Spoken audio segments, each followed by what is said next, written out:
Alright guys, welcome back to another solo Cyber Showcase podcast. This is the weekly NFL podcast, week 3. I'm sorry about no podcast last week. School got the best of me, but I promise you from here on out, I'm going to commit to doing an NFL podcast a week. Don't know whether it'll be on a Tuesday or a Wednesday, but I will get it, even if I have to put it on Thursday before the Thursday game. I will do my best to get it before the Thursday game and never put it out before then. After then. But yeah, starting off, we are doing our week 3 recap. I'm not going to recap week 2. It just seems pointless now. But week 3, the first game, Thursday night game, the Giants got their first win of the season over the Redskins, 32-21. And it was more of the same from the Giants this season. They looked really good in the first 3 quarters. In the fourth quarter, they collapsed. But luckily, they built up a good enough lead, and the team they faced wasn't very good in the Redskins, that they were able to get the victory. The Giants have so much potential to win this division, as we'll talk about with Dallas in the next game, and Philly later on, that they have so much potential to win this division. They just have to hold out and be stronger in the fourth quarter. Eli Manning was stout. He was incredible. Only 90 completions, 279 yards, 2 touchdowns. Running-wise, they ran the ball effectively. They ran it 31 times. They need to be doing that. However, they didn't really go with one running back. And I think Shane Vereen, who had the least amount of carries with 6, really needs to be getting the ball more than Andre Williams and Rashad Jennings. That's just how I feel. Ruben Randle and Odell Beckham Jr. are providing a nice 1-2 combo. Plus, Victor Cruz says he'll be back for the next game. Their offense is going to be really, really solid. Defense-wise, Ioane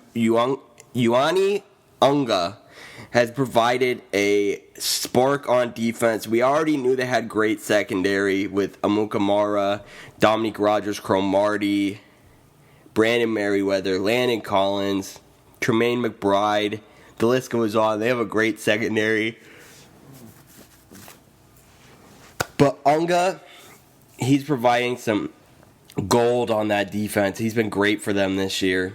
Defensive-wise, for the Redskins, they did struggle, but 3 players, Keenan Robinson, Will Compton, and Deshaun Goldson, all 3 of them had double-digit tackles, and that's always a good thing. So, if you got to give a shout-out to someone on the Redskins, shout out to those 3. Also, shout out to Jordan Reed, who's been playing really well this year, and Chris Thompson, who had a good receiving game coming out of the backfield. Kirk Cousins, I'll say it till I'm blue in the face, Kirk Cousins needs to be benched. RG3 needs to be the starting quarterback. I'm going to do it differently than I did the Week 1 recap. My stud of the game for this game is Ruben Randle. He was phenomenal. He really, really was. And my dud of the game is Kirk Cousins. I think anytime Washington plays and they lose, Kirk Cousins will likely be my dud until he is benched.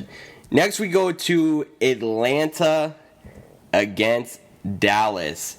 Now, Dallas had so much potential to be a contender this year, and Dez gets hurt. Randy Gregory gets hurt. Someone else on their defense got hurt. I can't remember who it was. And then Romo gets hurt. And I know people are like, it's okay, they got a good enough team. No, they don't. To play teams like Atlanta, they don't have a good enough team. Atlanta is amazing this year. I did not see Atlanta coming, but they are a contender. And they showed it against Dallas. Brandon Weeden was okay. He only had 4 incompletions for 232 yards, but he didn't throw a touchdown, had 1 interception. Huge shout out to Dallas player Joseph Randle, 87 yards and 3 touchdowns running the ball. Incredible game. Lance Dunbar, 10 catches for 100 yards. Really nice. Defense-wise, Sean Lee had 10 tackles, a sack, and 2 quarterback hits, but Atlanta dominated that football game. Matt Ryan, 24 of 36, 285 yards, 2 touchdowns. Devontae Freeman, 30 carries for 141 yards and 3 touchdowns. Oh my gosh. Julio Jones, 12 catches for 164 yards and 2 touchdowns. He has easily become the third best receiver in the league behind Calvin Johnson and Antonio Brown. Oh, and their defense did fairly well. No one really stood out on the defense, but sometimes that's a good thing. But Atlanta killed it. Stud of the game definitely goes to Devontae Freeman. Absolutely incredible. Dud of the game, it's really hard to give Dallas a dud of the game because you don't expect much from Brandon Weeden, and he actually played decent. My dud of the game, I guess, just goes to Dallas's injuries because it would be a really more interesting game if they had Romo, just at least Romo. Next game we go to the Colts versus the Titans. I called this one. I called the Colts getting their first win. I actually did really well this week. I only have 3 games wrong in my predictions. I do NFL.com's weekly pick'em. And yeah, I only got 3 games wrong. I will highlight which games I got wrong. I ain't salty. But Colts came back, outscored the Titans 21-6 in the fourth quarter and won 35-33. Andrew Luck, he had his troubles, but he led his team to victory. Marcus Mariota should not be throwing the ball 44 times. He looked, I don't know how to put it. He threw for almost 400 yards, 367 yards. He threw 2 touchdowns, but he had 2 interceptions. They can't use him like that. They can't. Frank Gore, though, he was a stud. 86 yards, 2 touchdowns running the ball. That's what they needed from Frank Gore. Receiving-wise, there's only one receiver that really stood out from both teams, and that was Kendall Wright with 7 catches, 95 yards, and a touchdown. Defense-wise, the clear standouts were on Indianapolis with DeQuell Jackson and Jarrell Freeman. But honestly, and Dwight Lowry, of course. And this stud of the week is, that's what I was getting to. The stud of the week is Dwight Lowry. 2 interceptions, 1 for a touchdown. He had 2 tackles, 2 pass deflections. He was just an animal and really helped solidify the victory. Even though they put up 33 points. Defensive player gets stud of the week for that game. Stud of the game. And dud of the game is definitely Tennessee's offensive coordinator for deciding to throw the ball 44 times with Marcus Mariota. Next, we went to Oakland versus Cleveland. Now, first off, Josh McCown played pretty well. I'm not going to back that. But Cleveland, you just won your first game of the season with Johnny Manziel playing great football. Why would you bench him? Because your starting quarterback's back. He should not be the starting quarterback as good as Josh McCown played. Manziel should be the starter. I don't get it. But Oakland came out and they played great football. Derek Carr is turning into a star quarterback. 314 yards, 2 touchdowns. Latavius Murray ran for 139 yards and 1 touchdown. He killed it. Browns only ran the ball 14 times. They can't be doing that if they want to win football games. Amari Cooper is becoming a superstar in just 3 games. 8 catches, 134 yards. Seth Roberts look good too, receiving wise for the Raiders. 3 catches, 56 yards, and a touchdown. Cleveland is really having an emerging superstar in Travis Benjamin with 4 catches, 44 yards, and a touchdown. Gary Barnidge also had an amazing game for receiving wise for Cleveland. 6 catches, 105 yards, and a touchdown. But the standouts are on defense for Oakland. Charles Woodson with a huge interception, the ageless wonder. Sacks, 2 from Khalil Mack, 1 from Malcolm Smith, and Malcolm Smith also had 7 tackles, 2 for a loss, 1 pass deflection, 1 quarterback hit.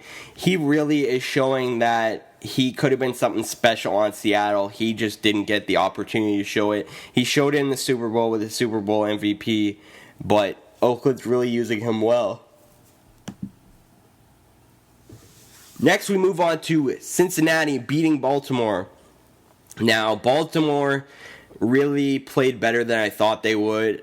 I thought Cincinnati was going to destroy them. Baltimore is just not that good this year.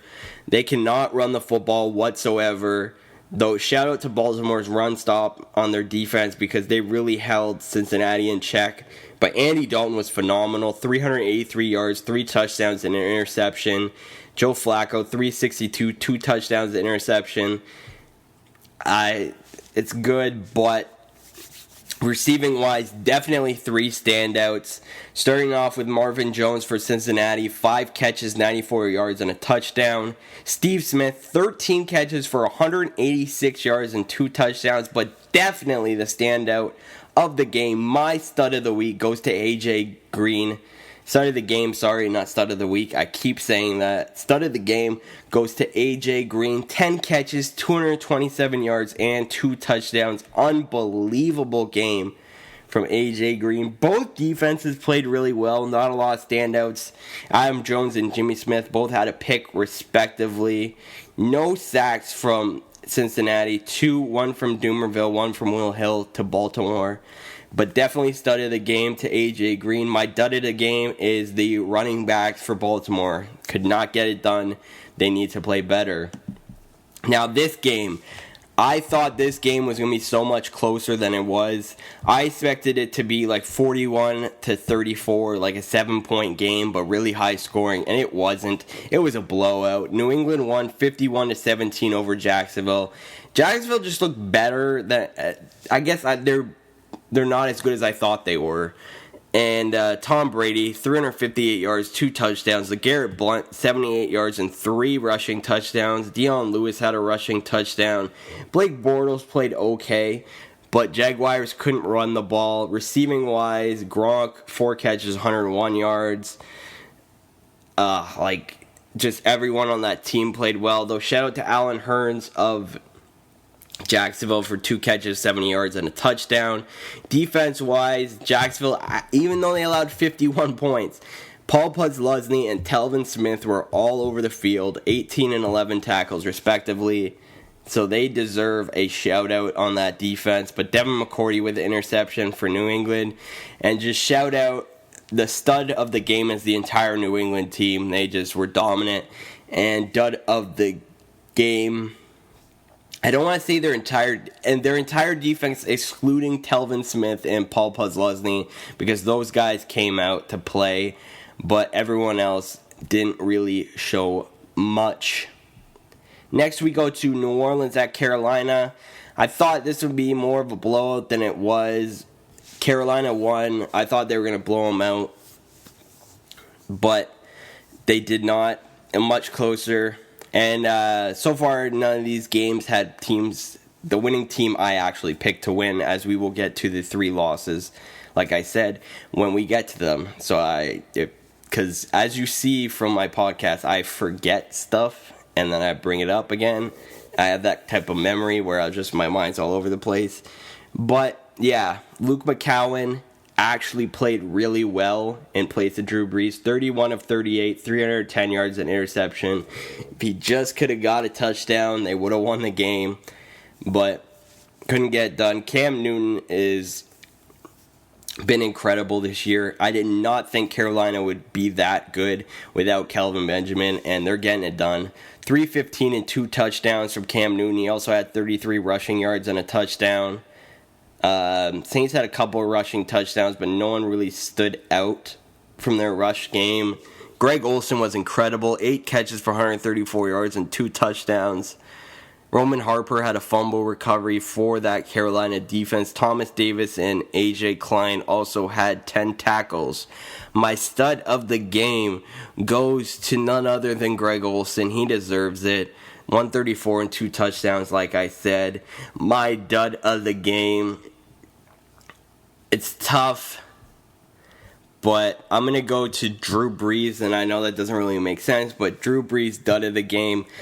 I think they should have dealt with his injury better. They kind of played it up all week that he was playing, and I think teams should really just say, if they know, they should say, okay, he's playing, he's not playing. If they don't know, they should say, we don't know. I hate when teams flip-flop on injuries. But yeah, next game was my first loss of my picks. Philadelphia winning over the Jets. I thought the Jets were going to destroy Philadelphia. Philadelphia has not looked good this season. But finally they won. And do you know why they won? Something I said week 1. And I said it after their game week 2. I just didn't get the chance to express it over a podcast. They need to run the football. And that's what they did. Ryan Matthews got the start. For some reason, instead of when they had DeMarco Murray banged up, didn't play. They had Ryan Matthews, and they decided to run the ball a lot with him. Thankfully for them, it worked out. 108 yards on 25 carries. Darren Sproles also had a rushing touchdown. Sam Bradford only threw the ball 28 times. He still looked bad. He only had a 50% completion rating with 118 yards and a touchdown, though no interceptions, which is good. Ryan Fitzpatrick should not be throwing the ball 58 times, as we've seen. 3 interceptions. He did have 2 touchdowns, almost 300 yards, but should not be throwing that much. Brandon Marshall was great for the Jets. 10 catches, 109 yards, and a touchdown, though he did make a boneheaded fumble that, if you haven't seen, just look it up on YouTube or Vine or whatever.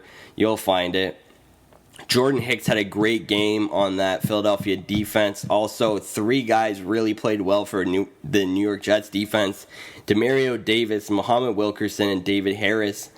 But yeah, definitely studded the game to Ryan Matthews. His run game really helped them solidify the victory. And dud of the week is 100% Ryan Fitzpatrick. Also, shout out to Walter Thurman, Jordan Hicks, and Eric Rowe, who got the 3 interceptions for Philly. Can Philly continue this? I really don't think so. But if they run the ball like that, they can. It's tough. I don't know. My second loss of the week is in a row here on this list, as Houston beat Tampa Bay. And this was kind of an upset pick for me, I guess, because Tampa was 1-1, Houston is 0-2. It's not technically, you wouldn't think a team with a better record would be an upset pick, but Houston is at home. People really don't believe in Tampa Bay. I personally did, but I'm starting to head towards where people are thinking with them. Last week they had it together when they beat New Orleans, and they just lost it again. Against the Houston Texans defense that's just way too good. You can't throw the ball 36 times with a rookie quarterback and only run the ball 20 times. You can't do it. Jameis Winston didn't look bad, but he didn't look good. Ryan Mount looked okay, but man, I said week 1, and I said it after week 2. Once again, I didn't put it through podcast form, but Houston they're going to struggle until they get their run game back with Arian Foster. Arian Foster didn't come back, but they got their run game. 31 carries, 139 yards, and a touchdown for Alfred Blue. DeAndre Hopkins was incredible. 8 catches, 101 yards, and a touchdown. Mike Evans almost had the exact same stats. He had 1 less catch, 7 catches for 101 yards, and that 1 less catch was not a touchdown.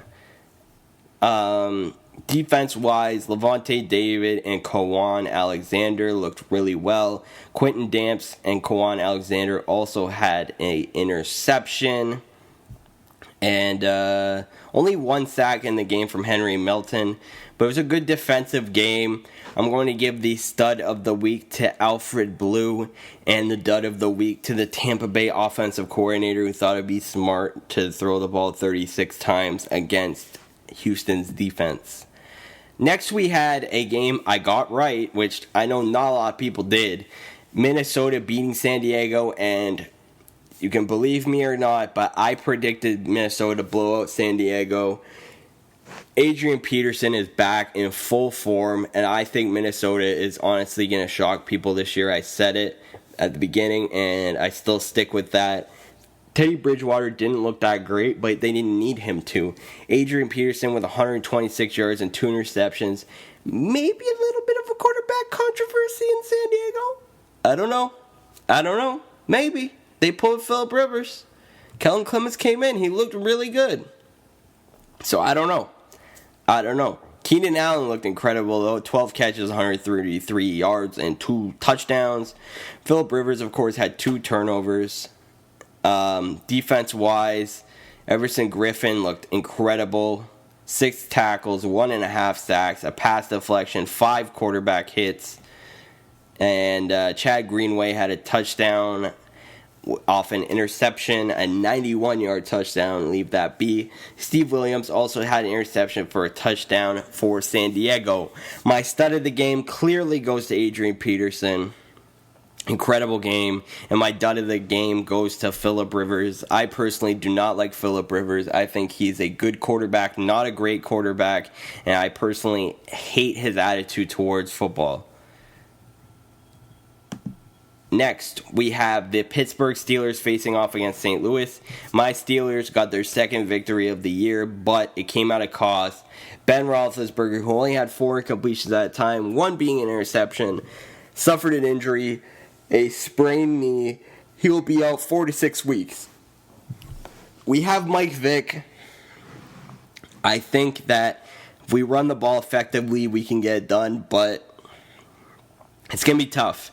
It's going to be tough, but our defense looked incredible. Le'Veon Bell came back. Shout out to Le'Veon Bell. He looked incredible. 62 yards rushing and a touchdown. He also had 70 yards receiving for a total of 132 yards on the game. Antonio Brown, 11 catches for 108 yards. Shout out to Kenny Britt on the Rams for 7 catches, 102 yards. But defense-wise, shout out to Will Hill, Will Allen, Lawrence Timmons. They really showed up for the defense and led well. Stephen Tuitt had a sack. Arthur Moats had a sack. Though Alec Ogletree really was great for St. Louis's defense. It was a 12-6 game. It was obviously a defensive game. Alec Ogletree had 9 tackles and 2 sacks for the Rams. They also had 3 other sacks, one from Aaron Donald, 1 from Mark Barron, 1 from Robert Quinn. But the Steelers got it done, 12-6. My stud of the game goes to Will Allen. 7 tackles, 1 pass deflection, and an interception that were just crucial on that defense. My dud of the game goes to the Steelers' injury luck, I guess. You could give it to St. Louis's running game. I don't know, Nick Foles didn't play that bad, but you could give it to Nick Foles, I guess. But just that bad luck, it sucks for the Steelers, and it sucks as a fan. Next 3 games were the 4 o'clock games, and they were absolute blowouts, and I thought they were going to be all blowouts. I predicted it. Arizona absolutely stomped on San Fran, 47-7. Colin Kaepernick was absolutely horrible. 9 of 19 for 67 yards and 4 interceptions. Oh my God. Carson Palmer looked pretty good. 311 yards, 2 touchdowns, interception. Chris Johnson, the former star Tennessee Titans running back, was incredible. 22 carries, 110 yards, and 2 touchdowns. Larry Fitzgerald had 9 catches of 134 yards and 2 touchdowns. Defense-wise, who stood out for Arizona, you asked? Tyrann Mathieu stood out for Arizona. 2 interceptions, 1 for a touchdown, 5 tackles, 1 tackle for a loss, 2 pass deflections. My stud of the game, it's really tough. I'm going to give it to 3 people because, honestly, this was a complete domination. And these 3 people really stood out when normally a domination is really a team effort. But these 3 guys, if you took out their efforts, it might actually have been a close game. Chris Johnson, Larry Fitzgerald, and Tyrann Mathieu all were incredible for Arizona in getting the victory. My dud of the game is clearly Colin Kaepernick. Only 9 completions, didn't even get 100 yards throwing the ball. He barely got 100 yards total, 4 interceptions. He was just awful. Next, we have Buffalo destroying Miami, 41-14. Tyrod Taylor was absolutely sensational. 21 of 29, 277 yards, 3 touchdowns, no interceptions. Shout out to Tyrod Taylor. He killed it. Ryan Tannehill had 3 interceptions. He did not look good at all. Carlos Williams came in for the banged-up LaShawn McCoy and ran the ball really effectively. 12 carries for 110 yards and a touchdown. He's on my fantasy team. Shout out to Carlos Williams. Getting it done for me in fantasy. I think I had him on the bench, actually, but I did kill it in fantasy this week. I won. Another fantasy stud for me, Charles Clay, who I did have in my lineup, had 5 catches, 82 yards, and a touchdown. Rashard Matthews killed it for Miami, though. 6 catches, 113 yards, and 2 touchdowns. Defense-wise, Corey Graham had 12 tackles, a tackle for a loss, a quarterback hit, Preston Brown had 2 interceptions, including one for a touchdown. Ronald Darby also had an interception, not for a touchdown, but he did have an interception. And Bills just dominated. My player of the game goes my stud of the game. It's like player of the game, same thing.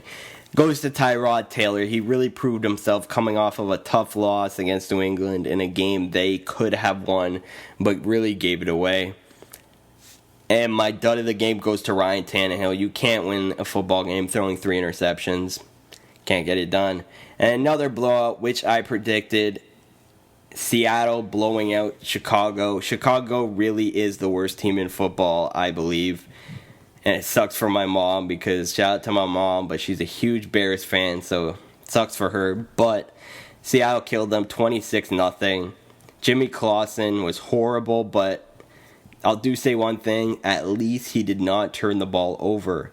But Russell Wilson looked good. 20 completions for 235 yards and a touchdown. Thomas Rawls ran the ball 16 times for 104 yards.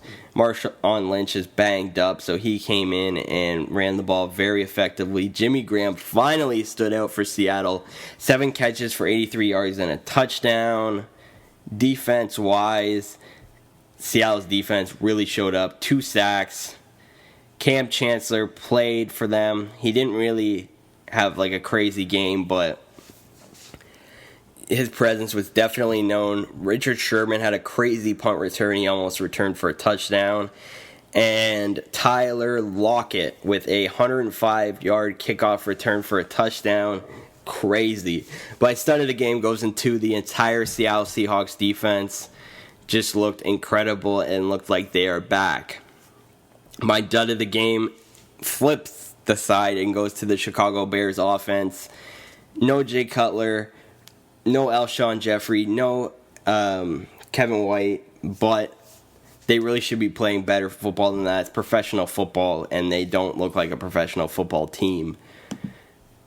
Next we go to, there's 2 games left. I got one of them wrong, one of them right, and the 8 o'clock game on Sunday is the one I got right. Denver beating Detroit. Detroit just, oh boy. I really thought they were going to be better than this. Matthew Stafford, he really is just losing it, man. I thought he was a good quarterback, but really starting to doubt Matthew Stafford.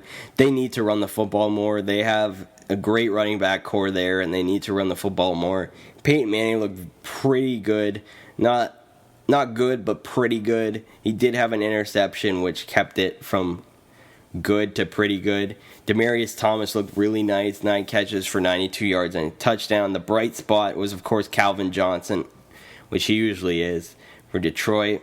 But defense-wise, this Denver defense is incredible and is really going to be hard for teams to beat them solely because of their defense. When you think of a Peyton Manning team, you don't usually think you have to worry about their defense first, but you do. 12 tackles from Brandon Marshall, 9 from TJ Ward, 1.5 sacks from DeMarcus Ware, a sack from Sylvester Williams, half a sack from Malik Johnson, a sack from Shaquille Barrett, an interception from Bradley Roby, an interception from David Brunton Jr. They just looked really nice. So I'm going to give stud of the week to the entire Denver Broncos defense. They're just killing it right now. And dud of the week to Matthew Stafford. Really, really can't believe that. Now, this game I was so wrong about. I did not believe in Green Bay. To me, they did not look good in their first 2 games. In Kansas City, I was really impressed with both of their games, even though they lost one of them. And I thought Kansas City was going to come in and shock the world and destroy Green Bay, but I was wrong. Though Kansas City did come in after getting destroyed in the first half and put up a really good performance and only lose by 10 points. But Aaron Rodgers is a stud, man. He can win any game for any team. You put him on any team in the NFL, even Chicago, and I think that he could get them wins. 333 yards for 5 touchdowns. He had 5 touchdowns. Though, bright spot for Kansas City. Jamal Charles only ran for 49 yards, but he did have 3 rushing touchdowns, so he looked really solid. Plus, Jeremy Maclin really stood out for Kansas City. 8 catches, 104 yards, and their first receiving touchdown in a very long time from a receiver. Broke a streak. It's kind of sad, but the two studs receiving the ball were, first off, James Jones, 7 catches, 139 yards, and a touchdown. He's also on my fantasy team. What up? But Randall Cobb, 7 catches for 91 yards and 3 touchdowns. I've been saying from the beginning of the season when Jordy Nelson got hurt, Jordy Nelson is not the best receiver on this team. Randall Cobb is, and this game he really did look like an elite receiver, and I think he's really unrecognized. Joe Thomas had a sack. Jerron Elliott had a sack. Mike Daniels had a sack and a half. Clay Matthews had 2 sacks. Nick Perry had a sack. Sam Shields had an interception. That Packers defense just looked really nice. Kansas City did not really have a bright spot on defense. They did not show up. Stud of the week, definitely to Stud of the game, definitely to Aaron Rodgers. Dud of the game, definitely to the Kansas City secondary, who's looked really well this year, except for this game. Now we go to Stud of the Week, which I'm going to keep in this game. You put up 5 touchdowns. You deserve Stud of the Week. Aaron Rodgers. Though, shout out to AJ Green, shout out to Randall Cobb, shout out to Jamal Charles, and shout out to Devontae Freeman. All 4 of those players could have easily been Stud of the Week, but they're not. And Dud of the Week goes to the San Francisco 49ers quarterback, Colin Kaepernick, barely putting up 100 yards total, rushing and passing, only completing 9 passes and throwing 4 interceptions. He was god-awful. Next, we go to week 4, where I'll preview my 3 games of the week. And if you look at the matchups, there's not a lot of matchups where you say, wow, that's going to be a good game. So it was tough, because a lot of the matchups, it kind of is easy to predict who's going to win the game, in my opinion. But I've picked out 3 games of the week. Starting off with the Thursday game, Ravens at Steelers. Ben was in. I honestly think the Steelers would crush the Ravens. But with Michael Vick in, I think this is going to create a very intense game. There's always intense games between these two, and Baltimore is the favorite. Even though they're 0-3, Steelers are 2-1 with Michael Vick in. I think the Steelers are getting really disrespected, and they're going to take it to heart. And I think the Steelers are going to edge it out. I think it's going to be a close game, but Steelers win. That is my prediction for that game in my first game of the week. Now, my second game of the week is the Chiefs at the Bengals. We have a 1-2 team versus a 3-0 team. I think that's going to be a really good game if the Chiefs can show up better than they did last week. They looked really good in their first 2 games, even though they lost one of them. If the Chiefs show up from the first 2 games, it's going to be a really, really tight game. But I still think the Bengals are going to pull it out, stay undefeated, and it'll be a close game. But I think the Bengals will win. And my last game of the week goes to a 4 o'clock game, the Vikings at the Broncos. The Broncos are huge favorites in this game. I understand why, but I'm picking the upset. I am picking Minnesota to upset Broncos on the road, get the W. You heard it here first. Vikings beat the Broncos under Adrian Peterson's running game. I think Adrian Peterson is going to run on that defense. I think Bridgewater's going to have a tough time with that Denver secondary, but Adrian Peterson will make it a bit easier. Those are my games of the week. This was the Week 3 podcast recap of Week 3 and preview of Week 4. Hope you guys enjoyed. I'm Brandon with the Cyber Showcase podcast, and I'm out, y'all. Peace!